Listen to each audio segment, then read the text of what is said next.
오늘은 제가 아이돌이 아닌 스토리텔러, 역사 스토리텔러로 데뷔하는 날이라서 엄청 떨려요. 바로 여기 계십니다. 역사계 아이돌. 시신이 머리가 없어. 약 20냥 정도를 받았다고 해요. 오늘 제가 들려드릴 이야기는 영면한 지 145년이 지난 후에야 진짜 장래를 치른 비운의 천재 음악가의 이야기입니다. 제가 정확히 를 진행을 좀 해봤기 때문에 네네네. 빠빠빠 기억하시죠? 오늘의 주인공은 바로 트럼펫 협주곡의 작곡가인데요. 1809년 5월 31일 오스트리아의 빈 아주 작은 시골 마을에서 존경받는 천재 음악가이자 현대 교향곡의 아버지라고 불리는 요제프 하이든이 77세의 나이로 생을 마감했습니다. 자식이 없던 그의 시신이 교회로 옮겨졌고 사제의 축복을 받은 후에 공동묘지에 이제 묻혔는데요. 그로부터 수십 년 후 그의 유해를 이장하기 위해 관을 다시 열었을 때 사람들은 경악합니다. 아니 시신이 머리가 없어! 그렇습니다. 누군가 하이든의 시신에서 두개골만 훔쳐간 거죠. 그렇다면 대체 누가 왜 이 천재 음악가의 머리만 훔쳐왔을까요? 저희는 그 이유를 알기 전에 먼저 하이든이 어떤 음악가였는지부터 알아보겠습니다. 열성적인 아마추어 음악인들도 많이 이제 돕고 파울 안톤 그리고 니콜라우스 이 두 공작을 위해서 거의 모든 장르에 걸친 작품을 수백 개의 작품을 작곡하기도 했던 작곡가입니다. 지금은 음악가라는 존재 자체가 굉장히 좀 되게 진짜 좀 고상한 직업처럼 보이지만 귀족의 궁정에서 이제 실제로 그 귀족의 귀에 맞춰서 그런 어떤 그의 창작 활동 자체를 많이 좀 존중해주고 배려해주는 좀 입장이 있었다고 하는데 죽고 나서야 비로소 자유를 얻게 되어 굉장한 음악 활동을 하게 되죠. 그의 명성은 사실 일전부터 유럽 전역에 널리 퍼져 있어가지고 어딜 가나 환대를 받는 입장이었는데요. 에스테르하즈 궁전에서 10분 거리에 있는 곳에 터를 잡고 음악 활동을 이어갔습니다. 지금도 그가 그 당시에 머물던 집은 하이든 기념관이라는 이름의 이제 곳으로 잘 보존이 돼 있다고 합니다. 가보면 이제 음악을 잘 몰라도 그 장학퀴즈 음악 같은 아무튼 그가 이제 유언에 따라서 처음에는 이제 공동묘지에 안장이 되었는데 그 가문의 뜻에 따라서 가족묘로 이장 작업이 진행이 됩니다. 그런데 이 과정에서 두개골이 없어졌다는 거를 알게 되는 거죠. 이장을 하다가 네네네. 그 오스트리아의 사람들이 의문에 빠지게 됩니다. 아니 대체 누가 그랬을까? 누가 머리를 가져갔을까? 하이든의 머리를 팔아서 큰 돈을 챙기려는 도굴꾼일까? 이게 하이든인지 아닌지도 그러니까 두개골인데. 그 두개골인데. 아니면 하이든을 정말 미치도록 사랑했던 팬의 소명일까? 이게 좀 확률이 높지 않을까? 그러니까 머리가 없어진 게 참 이제 너무 기이한 나머지 수사 결과 놀랍게도 범인이 아주 가까이 있었는데요. 비서 칼 로젠바움 그리고 빈의 형무소장이었던 요한 페터라는 그 두 사람의 합작이었던 것입니다. 근데 왜 하필 다른 부위도 아니고 머리였을까요? 좀 짐작이 가시나요? 일단 그 갖고 가기가 편하잖아요. 근데 손이 짱이다 진짜. 손을 갖고 가면은 손 잡고 가면 되는데 도난 짓을 했다고 하더라고. 어떻게 이렇게 천재적인 음악 재능을 뽐낼 수 있는지 그거를 연구하기 위해서 이제 가져갔던 것이죠. 에스테르하즈 가문의 하이든의 두개골을 반원하게 됩니다.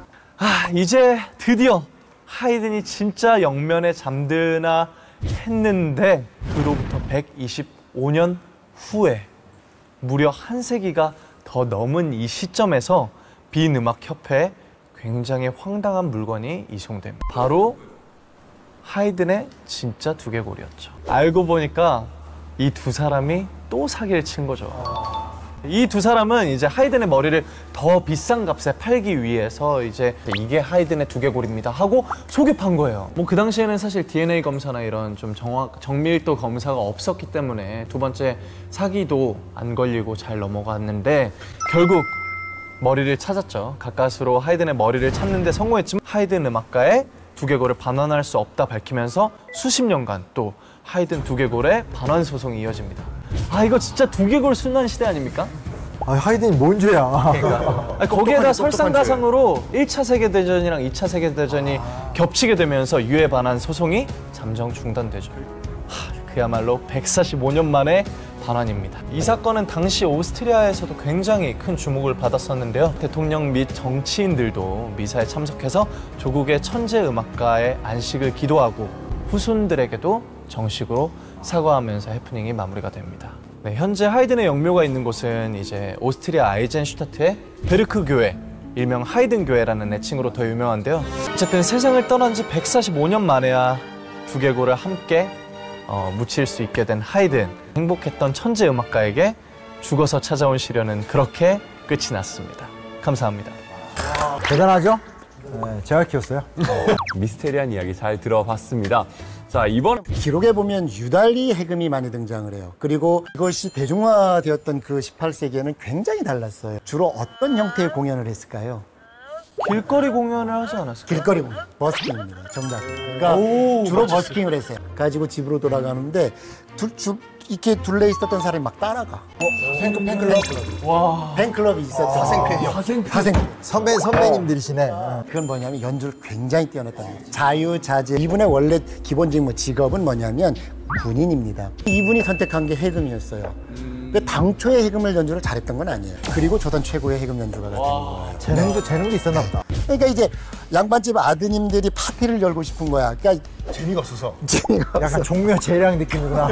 그래서 편을 잘랐다. 그러니까 해금 연주자와는 좀 별도로 이제 가수들은 원래 송실솔입니다. 성은 송이고요. 송이 들어가네요. 뭔가 잘할 것 같아요. 솔도 들어가네요. 엄청난 그 노래를 잘했던 사람이고요. 보통 이분들이 약 20냥 정도를 받았다고 해요. 월요? 월급을 아니 한 번 공연할 때 공연이 한 번 공연할 때요? 공연할 때 두 번 공연하면 바로 집 한 채 아니에요? 그렇죠. 이 18세기를 전후해서 이 문학과 예술의 어떤 상품화. 공연 문화의 발전에 기여를 한 대표 굉장히 인물이네요. 맞습니다. 네네네. 네, 알겠습니다. 우리 오늘 키노와 그다음에 강문정 교수님 이렇게 이제 이렇게 해서 또 동점이 나왔네요. 이 아름다운 게임이요.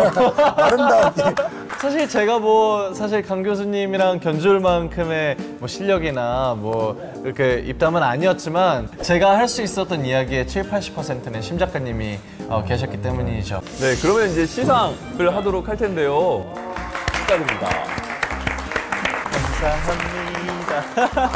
우리 강문정 교수님 9번 축하드립니다. 내가 생각하는 역사란 끊임없는 발전과 배움의 반복이다. 끊임없는 발전과 배움의 반복이다. 선조들의 경험으로 통해서 그것이 기록이 되고 그것이 저희의 역사로 남고 그리고 이 시간이 언젠가 또 나중에 역사로 기록이 되고 남아서 또 다른 배움으로 남지 않을까 싶어서 좋아요.